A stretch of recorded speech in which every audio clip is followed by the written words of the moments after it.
So good morning, good afternoon, buenos días, buenas tardes, bon dia. Thank you all for joining us. And I'm here today with Mohan and Manik from TravelScope. They're going to tell us everything about family travel and can't wait to see their new presentation. And of course, we are recording the show and Mohan and Manik will be sending you the recording after.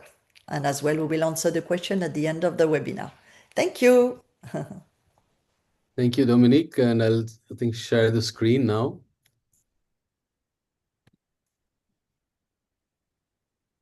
Voilà. Can you see my screen now? Yes, I do. Okay. It's a nice picture. Awesome. Thank you. Thank you, Dominique, and welcome everyone. Good morning, good afternoon, good evening. Dominique has already introduced me, so I will skip that, and we'll start the presentation. The reason we are presenting uh, uh, today on this topic is this is the season, this is the time when families start planning their next journey together. And as we're already seeing requests coming in from advisors who want to plan trips for their clients who are, either two generations or multi-generational families who want to travel together. Another reason also for bringing this up is India still is impacted by its misconceptions that cloud us, and we thought it will be good for us to demystify some of that in a timely manner. So I'll just start with the presentation right away. I'm just going to get back my. Just give me a second. Voila. So, as I said, that India is still a destination that feels challenging. It's the distance, it's the unknowns about the destination, so yeah. So these are challenges that one faces, and we thought that through this session, we will turn this into curiosity and confidence for the advisors to plan trips to India. Uh, and of course, design journeys in a way which is a good blend of, well-paced journeys, which has culture, which has wildlife, which has wellness, which has, ample time for families to spend together. So that's the whole idea of this webinar. Just gonna. So, based on, the number of families that booked with us in the last 3 years, which extends to almost 100+ family travel bookings that we handle. We did a little bit of a survey, and these are findings of the survey that we did, where there was a strong desire to use a travel advisor, for an international trip, with preference for family-centric destinations, and activities that responded to all ages, and again an increasing desire to use travel advisors to book trips, because on many occasions I have found that an advisor has reached out to us saying that I have this client who travels with his family, but they don't really use a DMC or to book their trips. But for the challenges that India brings, you always need a good on-ground DMC, to book trips, particularly for families, and of course, it gives you a lot of peace of mind and security, and of course, that expertise that you need for this real micro planning of your client's trip to India. So this is again a little bit of kind of information on what clients are looking for, and how advisors can answer to the needs of the client. So clients are usually looking for obviously multi-generational, trips that works for 2 to 3 generations, and of course privacy and togetherness. Moments that feel, safe and not so exhausting, because sometimes itineraries look very good on the surface, but you know, in reality, it could be very exhausting if you plan too much, or if you add too much to the itinerary. And of course, parents always want their children or their teens to be engaged with very hands-on activities, nature and wildlife, which also gives them a little bit of freedom, because at the end of the day, it's a holiday for the parents as well, and not just for the children or the grandparents. And then, of course, activities which are unique and rare, with some private access and personal meaning, when they are traveling. And of course, a lot of things which are important in terms of hygiene and food, and how to kind of room the family, grandparents, children, parents, children, because at the end of the day, they need at least 2 to 3 rooms. So these are all, this is what families are looking for. And then, of course, on the advisor front, you always need a DMC, which is, how do you say, yeah, reduces the risk of problems. And, so therefore, someone who works with suppliers who are, experienced, who are vetted personally, and, who can respond to critical situations. And of course, fast turnaround in terms of, responses, itineraries, pricing, and very clean and clear pricing, and, what is included and what is not included. Because I mean, it's not about just giving you a bundle price, but it's also about telling you, what goes into that pricing, and if needed, also break it up so that, the clients know where their money is going, and, how much they are spending where, and, where they can economize, where they can, spend more. And then again, how to pace the itinerary, the right seasons to travel, how to navigate long drives, how to find solutions to make them shorter, or how to plan flights so that you're not really waking up families at 5 a.m. in the morning, and activities that are easy paced. So these are all, how do you say, elements that one needs to keep in mind. And I think that's what advisors look for in a DMC. And that's where we jump in and bring in our expertise. And of course, we give you everything white label, which is, documentation, which is client ready. You just can simply forward our documents to your clients, and we can white label them with your logos. And of course, we bring a long experience of on-ground expertise with the best of the best of guides and vehicles, and everything that goes into organizing a trip. So yeah, that is something that I wanted to touch upon. Uh, and why India matters, or India wins for families. So there is always this depth in the story that India tells you. There is heritage, there are living traditions, there is craft, and everything is curated. Everything is very bespoke. It's personalized. It's not something that is kind of that looks performed for a client, but it's like I said, we go deep into these experiences to make sure that it is very private, it is very exclusive for the families.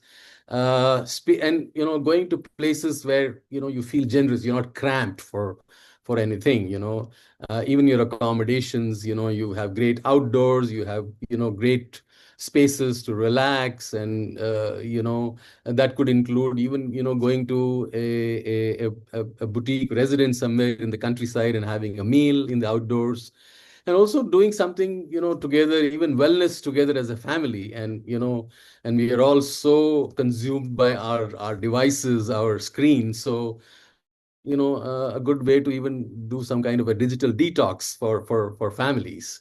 And of course, amazing wildlife experiences, or the diversity of the landscape that we have in India, whether it's beaches or the backwaters or the mountains or the palaces, the deserts. So India has such a variety of landscapes, destinations, and experiences.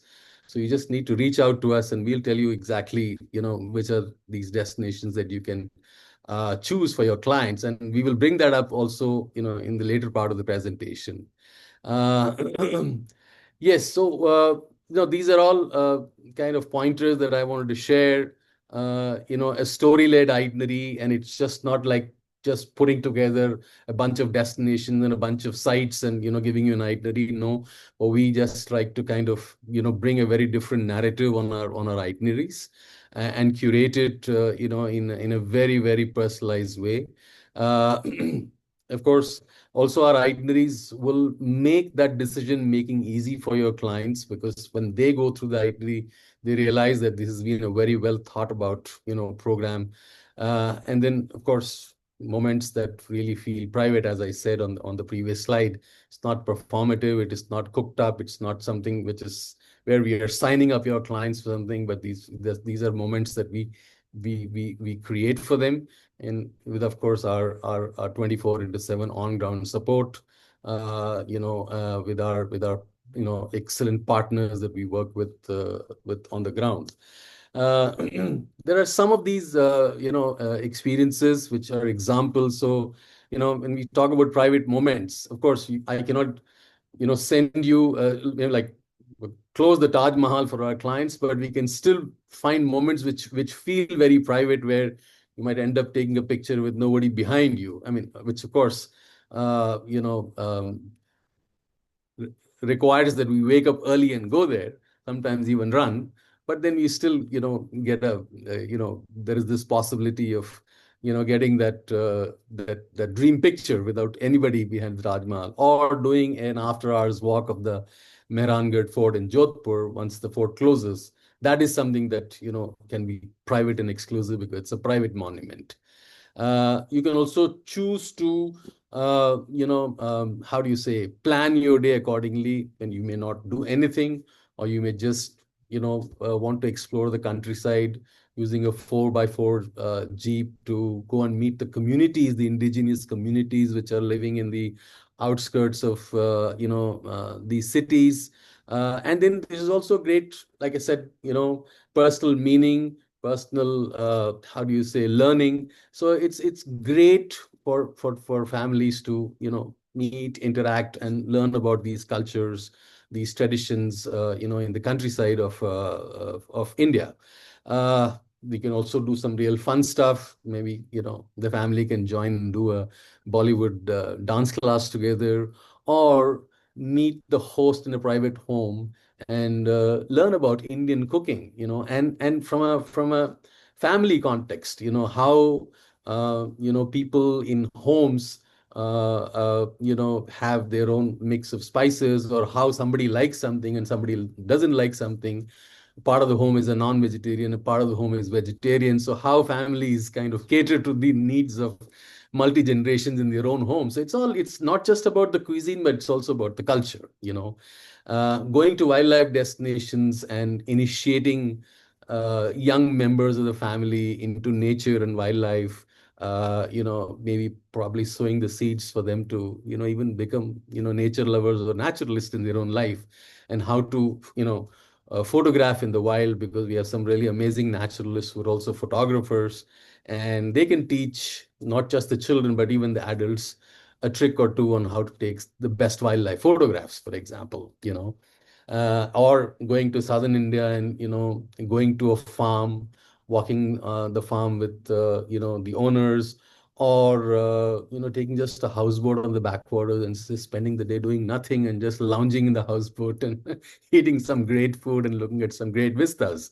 So these are all kind of experiences that we can bring on an itinerary. And sometimes also families travel together to celebrate.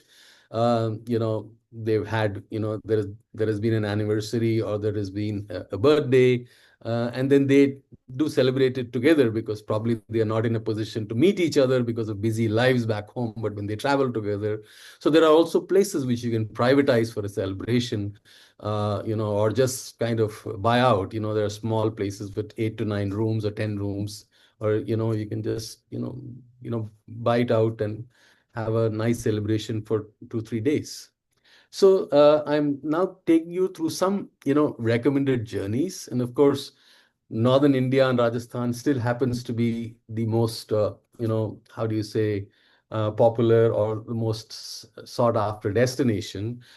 So for anyone who's still very keen on coming and spending time in northern India on or wants to have a bucket list of either seeing the Taj or doing a tiger safari or going to Jaipur or Udaipur, this itinerary works very well, which is like a 2 weeks.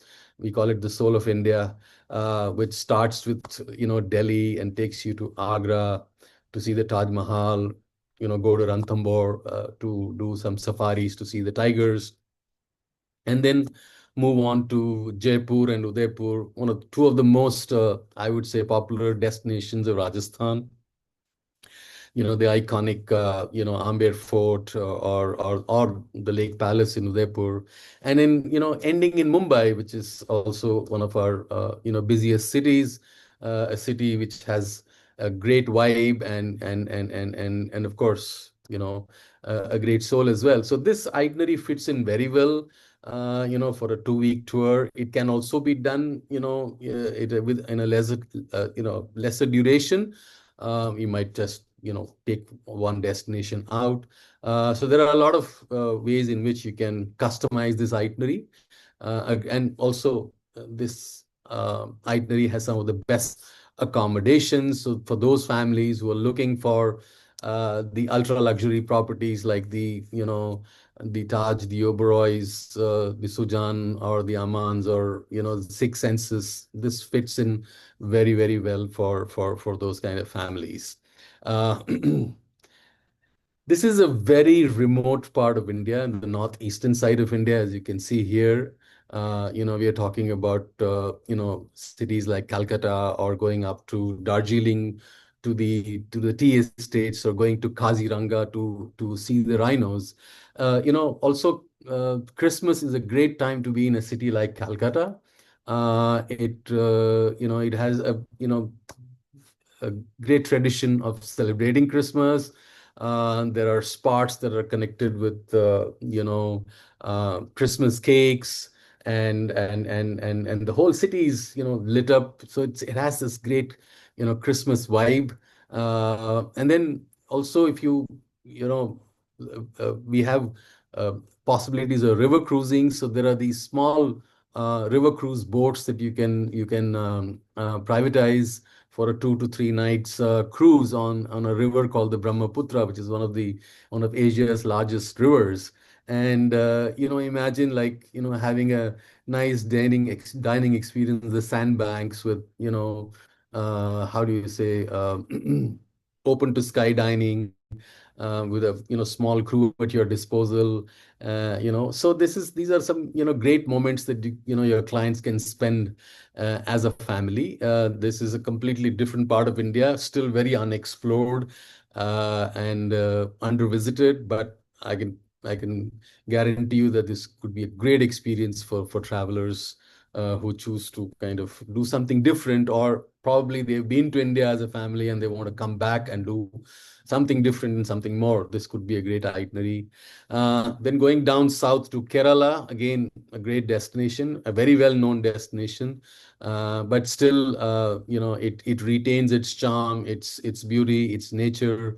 Like I was telling you, doing a cruise on a houseboat on the backwaters, visiting, private farms, or visiting cities like Cochin, which have a,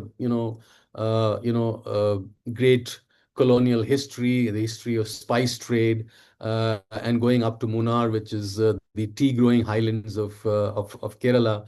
Again, a great destination, a very relaxed pace of travel, and a completely kind of, how do you say, kind of in tune with nature, mountains, beach, backwaters, and tea gardens. So it's a great experience. You can even go fishing on the backwaters. You can do canoeing. You can do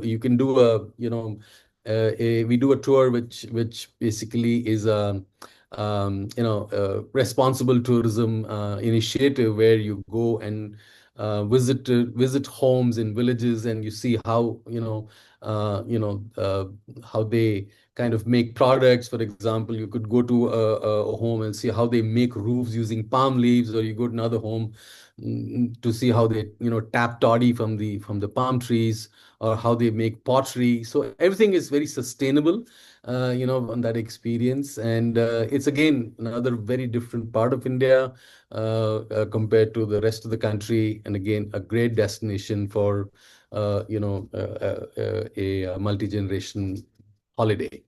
Uh, so a little bit about travel scope, which I guess everybody knows, but I want to reiterate a few points.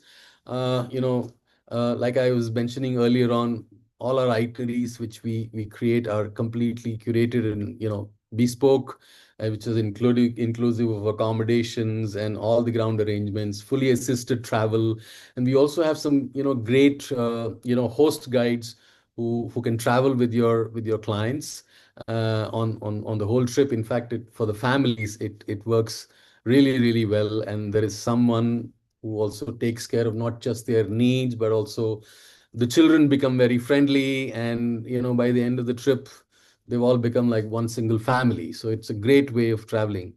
Of course, you always have one person who's in charge of your requests in a travel scope, and who's also your 24 into 7 contact, and that person is managing the whole thing for you. And like this human-led hospitality is very important. We are living in an era which is also impacted by artificial intelligence. A lot of clients go actually online to research for information.